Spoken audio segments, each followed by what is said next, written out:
일단 시장 분위기가 그만큼 아직까지는 이제 투자 심리가 많이 위축되어 있는 국면이구나 뭐 이런 생각을 좀 들어요. 원래 그냥 장이 좀 괜찮고 이러면 시장에서 계속 긴장을 했던 의사록에서 뭐 별다른 게 없으면은 반등을 하기 나름이 마련인데 그죠?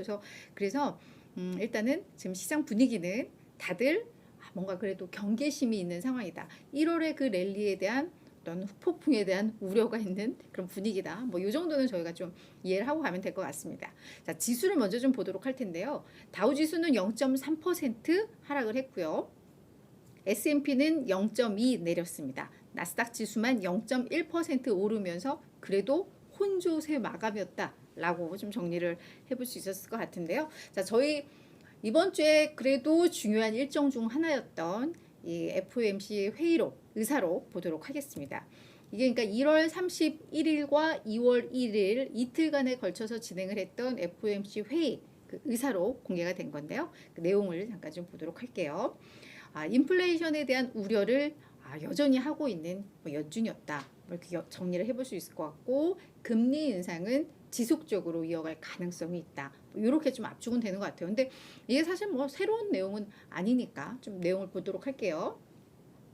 최근 3개월간의 인플레 데이터를 봤을 때 확실히 인플레는 둔화되고 있다. 이걸 이제 그 회의록에서도 어느 정도 인정을 했습니다.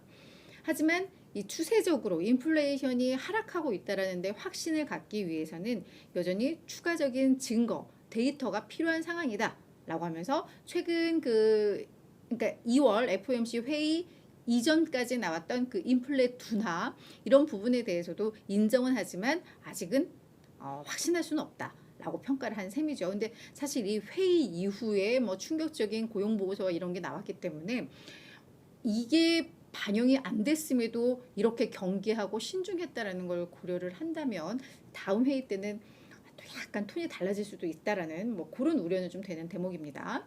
그러면서 이 타이트한 노동 시장이 지속적으로 임금과 물가에 대한 상승 압력을 가하고 있다. 그렇기 때문에 지속적인 금리 인상은 필요하다라는 게 이런 전반적인 좀 의사록의 분위기였습니다. 그리고 또 하나는 우리가 그 지난 2월 회의 때 모두가 다 25bp 만장일치로 기준금리 인상했다라고 정리가 됐었잖아요. 그래서 뭐 그렇죠.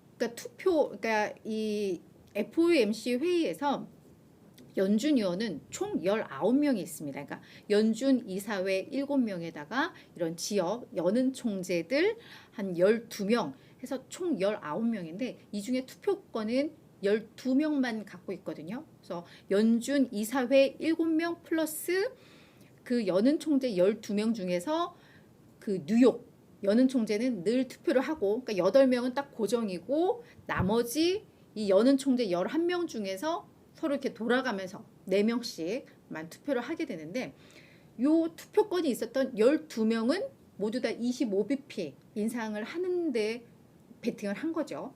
다만 소수 인사는 50bp 인상 필요성을 이제 주장을 했다라고 했는데 그냥 소수 인사라고 해서 이게 뭐 몇 명이었고 뭐 어느 정도 인상을 해야 되는데 이 내용은 없었습니다. 근데 이제 우리가 예측 가능했던 게 그때 회의 이후에 이제 연준 인사들 다양한 인터뷰하면서 그때 우리가 제임스 블라드 세인트루이스 연은 총재와 로레타 메스터 클리블랜드 연은 총재가 그때 50bp 인상을 우리는 뭐 주장했다, 뭐 우리는 그거를 뭐 옹호한다 이런 발언을 둘이 거의 비슷하게 했었잖아요. 그래서 그래 이 둘은 50bp 인상했던 인사들이야. 라고 우리가 다 예측을 했고 이들에게 공통적으로는 투표권이 없죠 올해. 그래서 이 2명인가 보다 했는데 아마도 이 손수 인사에는 이 2명이 아니라 아마 한 서너 명은 됐을 거라는 이제 예상들이 좀 나오고 있어요. 그들이 누구인지는 알 수 없습니다만 그래서 그들은 여전히 그냥 50bp 인상하고 더 빨리빨리 인상시키고 나서 우리의 최종 금리 도달하고 나서부터 보자라는 주장을 하는 인사들은 여전히 있었다고 합니다. 하지만 아무래도 당시 회의 때는 25bp 인상이 대세였기 때문에 이제 투표권이 있는 자들은 모두가 다 그렇게 하면서 이제 만장일치를 했다. 뭐 이렇게 저희는 이제 알고 있었던 거죠.